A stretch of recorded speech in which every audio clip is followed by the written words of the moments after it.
안녕하세요. 백두산 금융연구소의 백두산입니다. 1월 3일 수요일 오후 3시 50분입니다.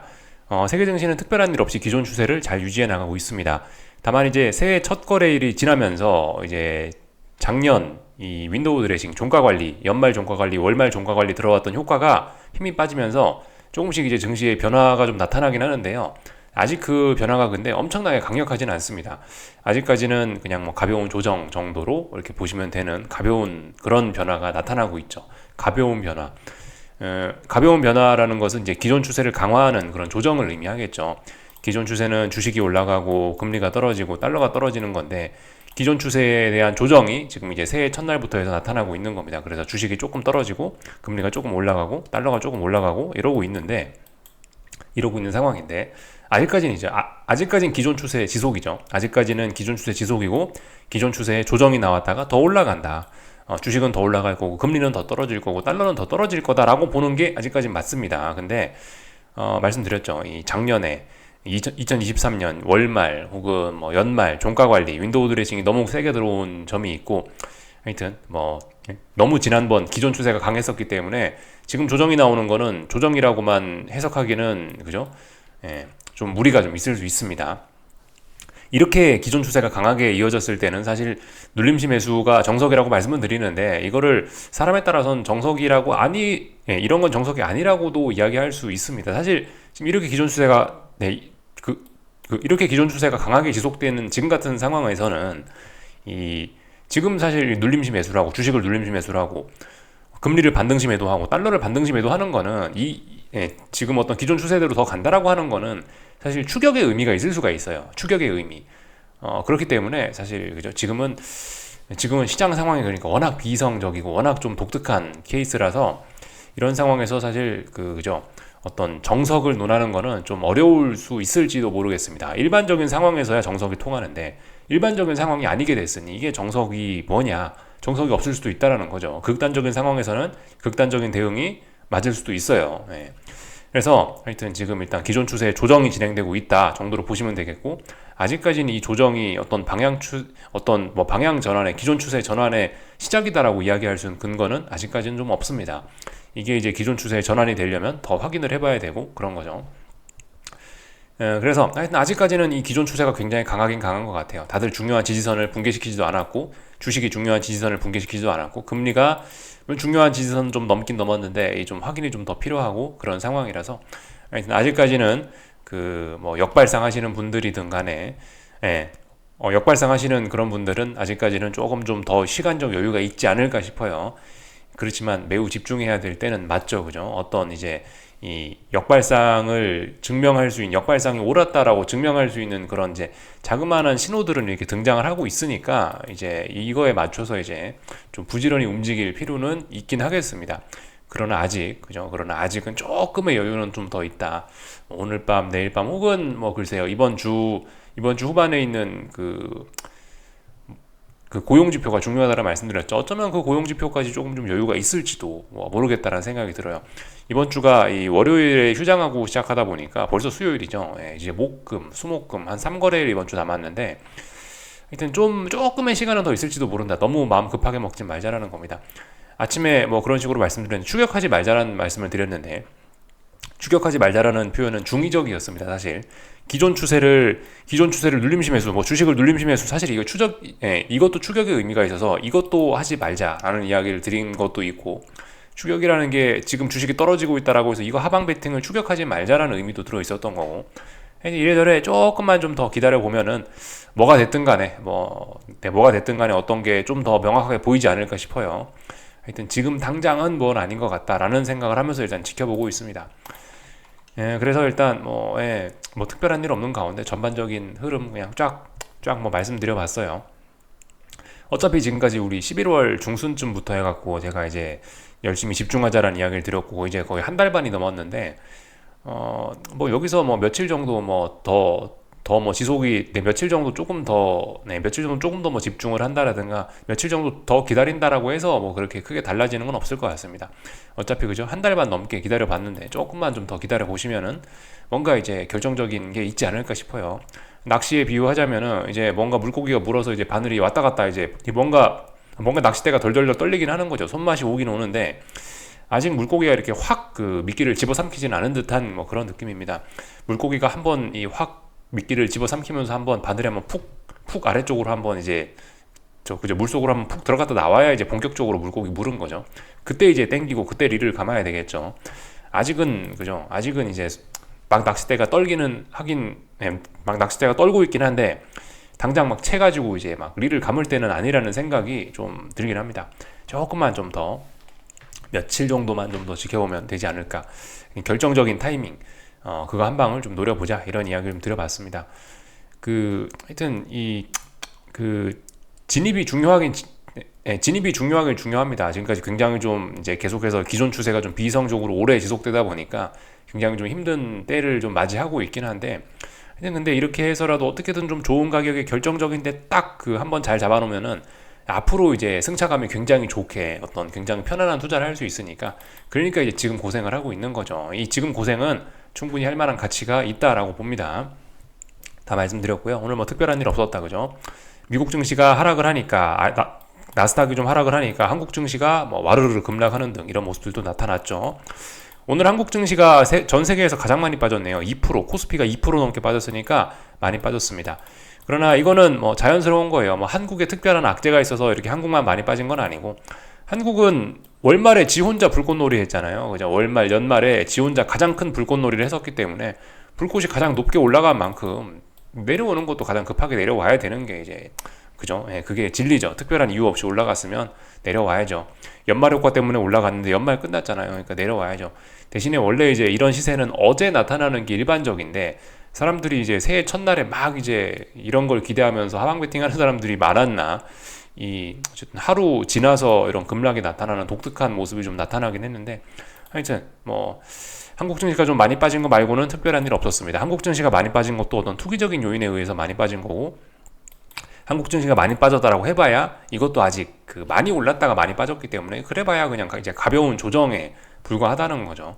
앞으로 추가적인 확인은 더 필요합니다. 아직까지 그래서 세계 증시는 특별한 뭐 그런 거 없어요.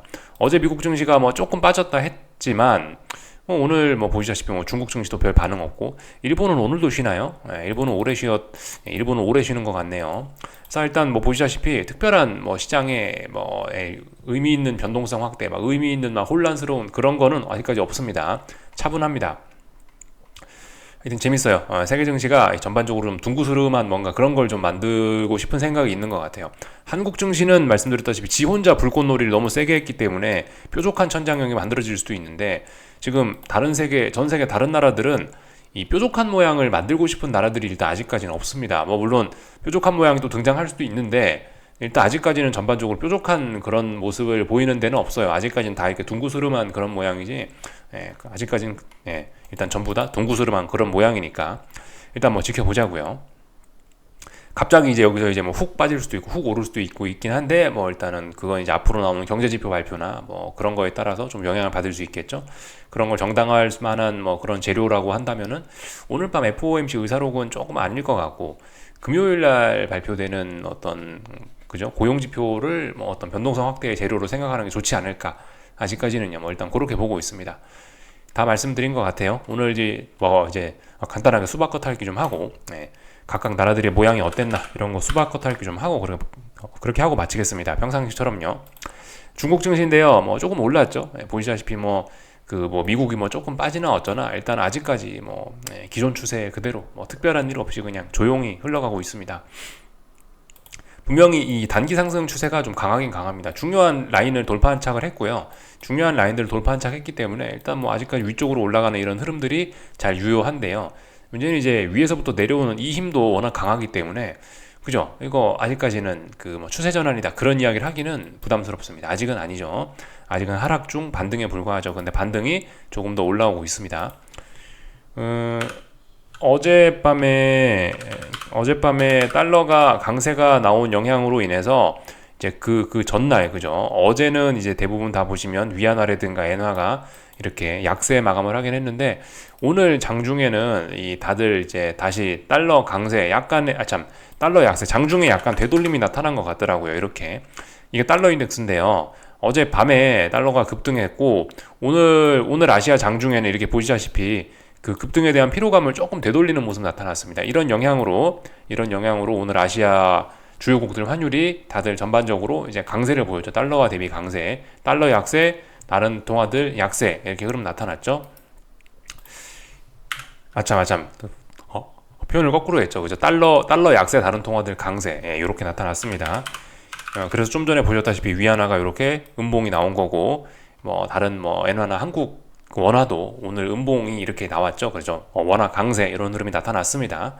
근데 뭐 하여튼 이런 흐름들이 아직까지 막 추세적으로 엄청난 변화를 뭐 주고 그런 건 아니고, 아직까지는 대부분 다 어떤 박스권, 하방 경직성 정도 만들고 있지만 중요한 라인도 넘어가지 못하는 등 그냥 아직까지 답답한 모습들이죠.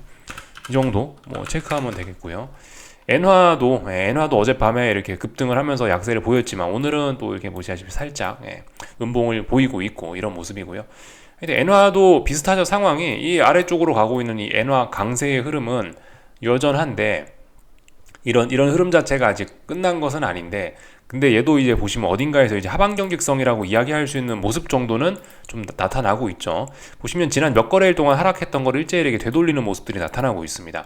이거 10년물 국채금리에서도 오늘 아침에 봤던 모습이고, 그렇죠. 그래서 그냥 뭔가 이게 새해가 되면서 조금씩 변화가 나타나고 있구나, 이 정도는 우리가 이제 이야기할 수 있을 것 같습니다.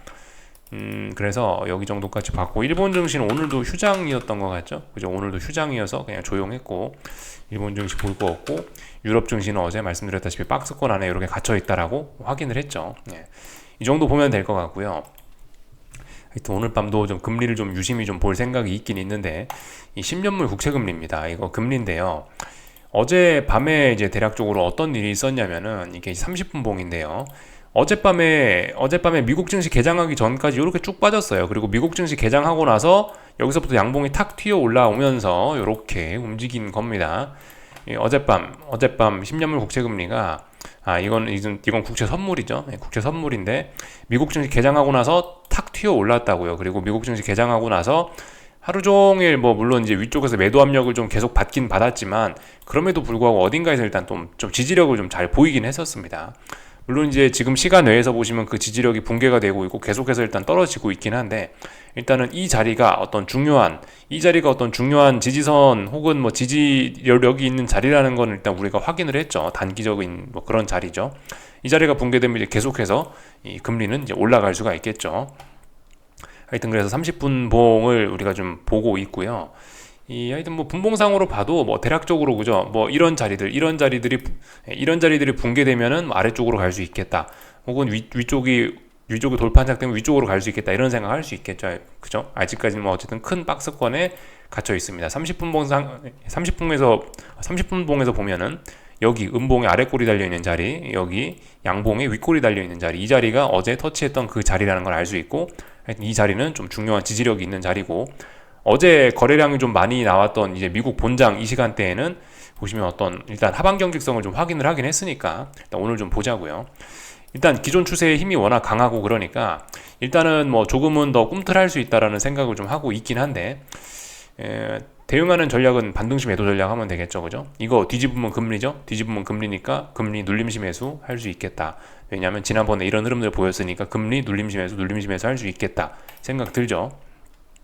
네, 하여튼 금리가 분명히 어젯밤에 이 장 초반에 너무 거래량 없이 위쪽으로 좀 한번 치솟는 바람에 위쪽에서 저항도 또 확인한 게 있긴 있습니다. 그래서 하여튼 지금 급하게 뭐를 추격한다 그런 생각보다는 하여튼 좀 시간을 좀 두면서 하여튼 좀 좋은 기회를 노려볼란다 뭐 이런 생각입니다. 10년물 국채 선물 기준으로 보면요, 하여튼 일봉상으로 봐도 중요한 자리를 아직 붕괴시킨 것은 아닙니다.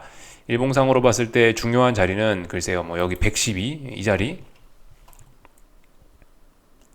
여기 뭐 이날의 시가 12월 14일 날 봉의 시가나 혹은 아니면 여기 12월 13일 날 종가 정도를 중요한 어떤 지지선으로 볼 수 있겠죠. 근데 아직까지 이 지지선까지는 한참 멀었습니다. 그래서 아직까지 일봉상으로 보면 그렇게 뭐 중요한 자국이 나 있지는 않습니다. 이 30분 봉이나 그런 분봉상에서 보면은 조금 좀 자국이 좀 나 있긴 한데, 일봉상에서 보면은 아직까지는 뭐 특별한 자국이 없는 뭐 그런 모습들이 보이고 있죠. 참고로 뭐 여러분들께 그냥 이제 참고적으로 이제 보여드리는 거긴 한데, 30년물 같은 경우는 그림이 조금 달라요. 30년물은 이제 이번에 금리가 조금 좀 많이 좀 떨어지면서 하여튼 뭐 이런 모습인데요. 10년물보다 조금 강하죠. 차트의 모양이 좀 달라요. 12월 14일 날 목요일 날 나왔던 이 장대 양봉의 종가 정도가 어떤 중요한 일봉상 기준점이 되겠죠. 근데 이 기준 자리가 붕괴되진 않았습니다. 10년물 선물에서는 12월 14일 날 봉의 시가가 어떤 중요한 지지선이라고 말씀을 드렸지만 30년물에서는 이 봉의 이 종가가 어떤 중요한 지지선을 하고 있다. 이렇게 모양이 조금씩 다르긴 합니다. 그러니까 이 모양 다른 거에 따라서 이제 본인이 알아서 그 기준 잡으시고 이런 걸 매매 기준으로 해서 이렇게 그 매매를 뭐 잘 하시면 되겠죠. 하실 분들은요. 이런 모습입니다. 하여튼 얘도 하여튼 어딘가 중요한 지지선을 이제 붕괴시키진 않았고요. 하여튼 어젯밤에 미국 증시 개장함에 따라서 금리가 확 좀 떨어지긴 했다. 이게 선물이 올랐다는 건 금리가 떨어졌다라는 거죠. 그러면서 하방 경직성 만들었으니까 어떤 하여튼 이런 모습들 보였습니다. 지금 단기적으로 이렇게 해서 분봉상 이렇게 쌍바닥 만들면서 이렇게 올라갈 수도 있는 거예요. 그러면서 이제 또다시 금리의 어떤 하방 경직성을 확인하러 뒤집어 놓으면 금리죠. 금리의 지지력을 확인하러 다시 한번 오늘 뭐 테스트하러 올라갈 수도 있는 뭐 그런 상황이 일단 그런 게 일반적인 상황이긴 합니다. 그래서 뭐 다 말씀드린 것 같아요. 그래서 뭐 다른 거 볼 거는 없고 오늘 한국 증시 있었던 일들 이제 좀 보면 되겠죠. 오늘 한국 증시는 어제의 상승을 완전히 다 되돌렸습니다. 이거 시작부터 강력한 매도세가 등장했고 하루 종일 그 매도세가 이제 힘을 쓴 거죠. 그래서 원웨이 하락장이 나왔다 이렇게 보시면 되겠습니다. 이거 그러니까 굉장히 지금 투기적인 거 때문에 움직이는 거예요. 다른 이유 없습니다. 한국 증시가 왜 빠졌냐? 뭐 경제가 안 좋고 뭐 어떤 뭐 태형건설 뭐 부도 그 PF 대출이 어쩌고 그런 핑계 물론 갖다 붙일 수 있지만 그런 거 다 필요 없다 이거예요. 그냥 지금은 주식시장의 과잉 어떤 주식시장의 수급적 과잉 이거에만 집중을 해도 뭐 충분히 설명이 되는 상황입니다. 왜 지금까지 잘 버티다가 왜 하필이면 오늘 급락했겠어요? 오늘 뭐 태형건설이 뭐 터졌나요? 그런 거 아니죠. 그냥 이제 그 월말 윈도우 드레싱 효과가 끝나고 콜옵션이 너무나 살이 쪘던 게 이제 본격적으로 이제 오늘부터 이제 다이어트가 시작되니까 이제 시장에 이런 모습이 나타난 거죠. 그래서 역시나 약간의 근데 변칙은 있었습니다. 재밌는 게 보통 새해 첫날에 대폭락을 하는데 새해 첫날에는 모르는 척하고 하루 그냥 슬그머니 지나가고 다음날 급락을 하는 약간의 변칙을 줬죠. 그래서 전일 상승도 완전 되돌리고 그 전전일 그 12월 28일 연말 마지막 장대 양봉도 되돌리고 굉장히 강력한 매도세가 나온 건 맞습니다. 근데 아직까지는 뭐예요? 그냥 눌림이죠. 아직까지는 상승 중 눌림입니다. 그래서 뭐 영상 초반에 말씀드렸다시피 정석적인 대응은 이제 눌림시 매수 어딘가에서 양봉이 나오면 주식을 사고 뭐 증시 상방 베팅을 하고 이게 맞는데 지금 이게 정석이라는 지금 시장이 정석적으로 움직이질 않는데 지금 시장이 이제 약간 평상시 상황이 아닌데 여기서 정석을 이야기하는 게 이게 이제 어떤 큰 도움이 될까 솔직히 뭐 전 잘 모르겠다라는 입장 그죠? 하여튼 근데 굳이 따지면 그렇다. 아직까지는 눌림입니다. 눌림인데 통상적으로 근데 이렇게 많이 콜옵션이 이렇게 막 외가가 막 300% 400% 이렇게 대폭등을 했던 이후에 시장이 눌림을 줬다가 다시 재상승하는 경우는 일단 저는 코스피에선 최소한 못 본 것 같아요. 저는 일단 못 본 것 같다. 그래서 개인적으로 코스피는 뭐 다른 건 모르겠어요. 뭐 미국 증시, 뭐 독일 증시, 뭐 일본 증시 이런 건 모르겠는데 일단 개인적인 경험상으로는 그래요. 개인적인 경험상으로는 지금 이거는 아직까지는 이제 보면은 조정이긴 한데 한국 증시에 지금까지 일단 저의 경험상을 말씀드리면 이거는 하락 전환의 신호탄일 가능성이 좀 높게 보는 게 좀 좋을 것 같긴 합니다. 다른 거 뭐 해외가 어쩌고저쩌고 뭐 금리가 어쩌고저쩌고 그런 거 그런 이야기를 할 필요도 없이 그냥 이제 코스피의 특징이 좀 그래요. 제가 지금까지 봐왔던 코스피의 특징이 뭐 예를 들면은 이때도 그랬고 21년 1월달 초에도 사실 그때도 콜대박 엄청 났을 거 아니에요. 딱 보니까 그런 차트잖아요. 그죠? 콜대박이 터지니까 물론 이때는 약간 변칙이 나오긴 했습니다. 바로 죽진 않고 좀 몇 달 동안 좀 기다가 죽긴 했습니다만 어쨌든 이러면 추세 전환 나온다고요. 통상적으로 코스피는요. 그런 사례를 하여튼 저는 이제 굉장히 좀 많이 좀 겪어보긴 했는데 여러분들은 이제 안 겪어보셨으니 여러분들은 안 겪으셨거나 이제 그런 걸 잘 못 느껴보셨을 테니 아마 이런 걸 뭐 강하게 그때 그죠? 제가 이야기한 걸 뭐 강하게 믿기는 좀 어렵긴 하시겠죠, 그죠? 하여튼 그래서 중요한 거는 하여튼 뭐 그래도 위험 관리 같은 거 좀 해가면서 본인의 어떤 분명히 난 이 가격이 어떻게 되면은 어떻게 할 것이다라는 그런 위험에 관련된 대응 계획은 가지고는 있어야 됩니다. 물론 이제 저는 이제 개인적인 경험상으로 이거는 이제 추세 전환에 첫 신호탄이 쏘아졌을 가능성이 굉장히 높다라고 보고는 있는데, 개인적인 의견이죠. 그건 이제 지금까지 코스피 봐왔던 뭐 콜이 이렇게 됐을 때 그 이후에 어떻게 됐다라는 그런 걸 이제 생각을 해보면은, 이렇게 해서 원래 눌림시 조정, 그 원래 눌림시 매수 나오면서 계속해서 위쪽으로 올라가는 그런 시나리오는 안 나올 가능성이 굉장히 높다라고 저는 이야기를 해드리긴 하는데, 그건 이제 어디까지나 뭐 저의 확인되지 않은 뭐 이야기인 것 뿐이고, 하여튼 그렇습니다. 네. 코스피는 좀 하여튼 주의하시긴 하셔야 돼요. 네. 교과서에선 그래요. 교과서에선 이런 상황이 나오면 눌림하고 나서 다시 조정 나오면서 또 올라가고, 이게 맞는데, 코스피에서 전 그런 경우를 일단 잘 보진 못했습니다. 뭐 다른 나라 증시는 모르겠는데 최소한 코스피는 그렇더라고요. 일단 뭐 말씀을 좀 드려봤고요. 여기서 이제 시장 상황에 따라서 이 뭐 예를 들어 해외 증시가 좀 버틴다 그러면, 여기서 코스피는 이제 어쨌든 좀 힘이 빠질 수 있거든요. 이렇게 되면은, 그럼 이제 의외로 여기서 해외 증시 상황에 따라서 코스닥이 의외로 또 랠리를 하는 경우도 종종 있습니다. 해외 증시의 힘이 얼마나 되느냐에 따라서 코스닥이 좀 랠리를 하냐 못하냐가 이제 또 갈림이 좀 나긴 나요. 네. 그럼에도 불구하고 시장의 힘이 좀 유지가 되면 코스닥이 이제 순환매 돌면서 미국 증시 러셀 지수가 올라가는 것처럼 코스닥이 좀 수혜를 볼 수도 있어요. 근데 해외 증시의 힘이 생각보다 급하게 빠지고 금리가 좀 빨리 올라오고 이런 모습들이 좀 나타난다면은 코스닥도 좀 깝깝하게 코스피와 같이 좀 죽을 수도 있다라는 거. 이건 이제 상황 봐야 알 수 있는 겁니다. 이제 일단 개인적인 경험을 좀 말씀드려봤어요. 그래서 뭐 이런 모습들이다. 그래서 어딘가 일단 저항이 확인이 되고 좀 급격히 빠지고 있는 모습이죠. 그래서 그래서 일단 오늘 나온 이런 음봉을 기준으로 해서 이제 뭐 하방 진입하실 수가 있게 된 거죠, 이제. 그죠? 솔직히 이제 지금 상황에서 이거를 하방을 추격하라는 이야기는 못 드리긴 하겠는데, 왜냐면 아직까지 상승 추세니까. 그렇긴 한데요. 경험상으로는 근데 코스피는 이런 상황에서 조금 좀 하방을 조금 좀 급하게 진입하는 게 좀 맞긴 맞았던 것 같긴 해요. 솔직히 이거는 뭐 제가 자신있게 말씀 못 드리겠습니다. 이거를, 저는 일단 이런 거 하락 전환의 시작이라고 말씀은 뭐 드리고 있긴 한데, 굉장히 좀 위험한 이야기라서, 아무튼 뭐 저는 일단 개인적으로 그렇게 봅니다. 저의 지금까지 경험상은 여기서 의미 있는 반등도 잘 안 올라오고, 여기서 뭐 분명히 쌍고점을 만들긴 만들거든요. 죽더라도 쌍고점을 만드는데, 이게 쌍고점이야 라고 할 정도로 적게 튀어오르고 확 무너지는 경우가 굉장히 많습니다. 그래서 하여튼 생각보다 좀 빨리 움직여야 될 수도 있어요. 다른 나라들은 뭐 제가 뭐 추격하지 말라 그런 식으로 이야기를 드리는데, 코스피는 조금 좀 이야기가 좀 달라질 수도 있습니다. 조금 좀 주의를 하셔야 될 필요가 있습니다. 그러니까 예를 들면 이때도 그렇다고요. 2018년 1월 달에 이때도 생각보다 급하게 한 번에 훅 무너진다고요. 그리고 쌍고점을 만들어요. 쌍고점 만드는데, 야, 고점이 여기에요. 보통 우리가 생각하는 쌍고점은 그래, 이 정도까지는 올라오지 않겠냐 생각하잖아요. 근데 이렇다고요.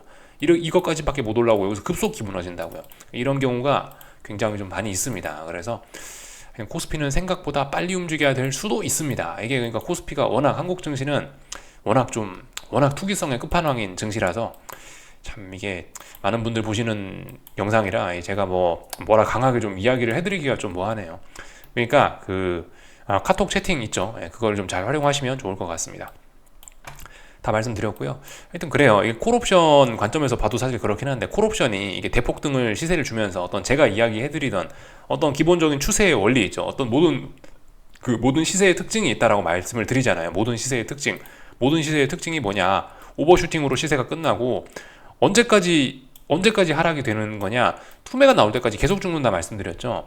지금 콜옵션 우리 오버슈팅 봤어요. 오버슈팅 분명히 봤습니다. 외과 콜옵션까지 300에서 400%까지 봤단 말이에요. 그럼 이제 콜옵션이 이제 죽을 차례예요. 이제 저의 생각엔 그래요. 콜옵션이 죽을 차례인데, 언제까지 죽느냐? 언제까지 죽느냐면 이제 콜이 박살 날 때까지 죽는다. 혹은 이제 사실 이제 아니면은 이제 언제까지 죽냐면은 풋에서 이런 대박이 나올 때까지 죽을 수가 있습니다. 풋 외가들이 하루에 막 300%, 400% 혹은 뭐 풋은 하루에 1000%도 쉽게 나죠. 풋 같은 게 하루에 막 외가가 막 1000% 나고, 이런 시세를 풋에서 볼 때까지 이제 콜옵션이 죽을 수도 있어요. 이런 생각 해보시는 것도 나쁘진 않은 생각일 수 있습니다. 하여튼 콜옵션의 관점에서 보면 조금 더 명확하게 이렇게 이야기를 좀 할 수가 있긴 하죠. 어떤 그런 시세의 관점에서 보면요. 콜 대박 났죠. 하루 이틀 만에 지금 80% 이렇게 외가가 죽어버리고 있습니다. 이거 하여튼 자연스러운 현상이고, 콜옵션이 이렇게 많이 죽었으니까 단기 낙폭과대다, 눌림시 매수다 그렇게 생각하시면 굉장히 위험하실 수가 있습니다. 그래서 언제까지 그럴 거냐? 풋대박이 나거나 아니면 이제 콜이 막 정말 막 개박살 나거나 이제 그럴 때까지 이제 그렇다. 하여튼 콜은 이미 어떤 뭐 자기의 시간을 충분히 가졌다 이겁니다. 그런 거를 그런 걸 단기 투자의 어떤 아이디어로 삼으셔도 문제가 없는 굉장히 투기적인 시장이다. 라는 겁니다. 대응이 좀 쉽지가 않죠. 물론 너무나 엄청난 오버슈팅이 나왔기 때문에 이 대응은 사실 그죠. 이런 상황에 조정이 나오고 또 올라가는 걸 기대하기는 좀 어렵습니다. 오히려 이렇게 상승 에너지를 이렇게 많이 뽑아냈으면은 확 하락 전환이 돼버리는 게 일반적인 케이스다라고 말씀을 드렸으니까 이게 이제 저의 표현으로 대응이 쉽다라고 표현은 드리는데 그죠. 실질적으로 변동성 굉장히 크니까 실질적으로 내가 뭐 투자하는 입장에선 굉장히 어려울 수 있긴 있죠. 하여튼 오늘 코스피 하락으로 어느 정도 좀 지난번에 상승들이 오버슈팅이었구나, 연말에 불꽃놀이가 너무 셌구나라는 걸 어느 정도 좀 증명을 하긴 했고, 하여튼 아직까진 근데 눌림시 매수의 관점이 맞긴 맞다. 아직까진 조정에 불과하다라고 표면적으로 볼 수는 있습니다. 다 말씀드렸고요. 하여튼 코스닥은 아직까지 중요한 자리 뭐 붕괴시키고 그러진 않았습니다. 중요한 자리 어딜까요? 뭐 이런 자리들이 중요한 자리가 되겠죠. 이날 양봉 11월 6일 공매도 금지해갖고 급등한 이날 양봉의 종가나 아니면 7일날 나왔던 이 음봉의 시가나 이런 자리들이 중요한 자리일 텐데 아직 중요한 자리를 붕괴시키진 않았습니다. 코스닥은 코스피 죽으면서 같이 죽을 수도 있고 해외 증시에 영향받아서 올라갈 거면 조금 더 올라갈 수도 있고 러셀 지수처럼 그렇게 될 수도 있습니다. 코스닥의 미래는 잘 모르겠는데 분명히 일단은 저항이 누적되고 있는 건 맞죠. 전일 급등했던 거 다 되돌리고 이러고 있으니까 하여튼 반등시 매도 전략 할 수 있는 근거는 있다. 아직까지 근거는 뭐 있습니다. 쌍고점 가능성이 있죠. 이 정도 말씀드리면 될 것 같습니다. 환율은 뭐 오늘 박스권이죠. 환율 박스권 보시면 될 것 같고 뭐 특별히 드릴 이야기는 없습니다. 박스권이니까 뭐라 하겠어요, 그죠? 그래요. 오늘 이 수급 같은 거 보시면은 개인들 그죠? 맞아요. 개인들이 이렇게 개인들이 선물 사고 주식 사고 이런 게 정석적인 대응입니다. 교과서에 나온 대응이에요. 이렇게 많이 올랐었는데 하락하면 저렇게 대응하는 게 맞죠. 근데 하여튼 저렇게 눌림을 주고 다시 올라가는 일이 좀 실전에선 잘 안 나타나긴 하더라. 더군다나 개인의 이런 수급들을 보고 주식이 오르는 걸 기대하는 게 맞냐? 좀 하여튼 우리는 의심해 볼 필요는 있을 것 같습니다. 극단적인 수급이 나타나기 시작했죠. 하여튼 삼성전자고 하이닉스고 다들 종목들도 강력한 매도세가 등장했고 그렇기 때문에 주의해야 될 필요가 있습니다. 하여튼 지금 뭐 집중해야 될 건 다른 게 아니고 그냥 이제 윈도우 드레싱이 끝났다. 연말 효과 이런 게 끝났다. 콜옵션이 너무 세게 올라갔다. 한국 증시 그런 것들이 어떤 주요한 투자의 포인트가 될 수 있습니다. 핵심적인 투자 포인트가 될 수 있어요. 워낙 투기적인 상황이니까 뭐 그렇게 생각하시면 좋을 것 같습니다. 뭐 아까 금리라든가 이런 건 좀 봤죠. 미국 증시는 아침에 지지력 다 말씀드렸습니다. 어디에 지지선이 있다, 뭐 이런 거 다 말씀드렸고, 뭐 그죠? 아니면 뭐 어제의 저점 이런 자리가 어떤 기준이 될 수가 있을 겁니다. 하여튼 뭐 일단 좀 기다려 볼 거고요. 글쎄요, 뭐 붕괴되면은 뭐 따라가는 수밖에 없긴 할 것 같겠는데 일단은 뭐 당장 뭐 붕괴된다라는 생각은 일단 뭐 증시가 어딘가 뭐 당장 붕괴된다라는 생각은 일단 하지 않고 일단은 가볍게 좀 지켜보긴 할 생각입니다. 계속해서 반등시 매도 전략을 좀 기다려보긴 할 거예요. 이게 죽더라도 이게 한 번에 죽지는 않을 거 아니에요. 이게 고점 확인을 하는 과정이 좀 어느 정도 좀 필요할 거 아닙니까? 이제 개인적으로 그래서 좀 증시가 고점 확인을 하는 과정이 좀 있긴 있을 거다. 난 그런 반등시 매도 전략을 하겠다라는 게 일단 기본 시나리오고 말씀드렸다시피 지금 상황에서 어딘가 붕괴됐다고 막 따라 들어가는 거는 일단 추격의 의미가 있어서 일단 좀 자제를 하려고 하긴 할 건데 하여튼 근데 중요한 지지선은 어디다? 있다. 중요한 지지선은 어제 말씀드렸던 그런 자리들, 오늘 아침에 말씀드렸던 그런 자리들이 지지력이다. 그런 자리들이 중요하다라는 거 생각하시면 좋을 것 같습니다. 그래서 뭐 다 말씀드렸어요. 특별히 뭐 다른 거 드릴 이야기는 없고요. 여기까지 하겠습니다. 궁금한 거 리플 남겨주시고요. 또 내일 아침에 뵙도록 하겠습니다. 여기서 마치겠습니다.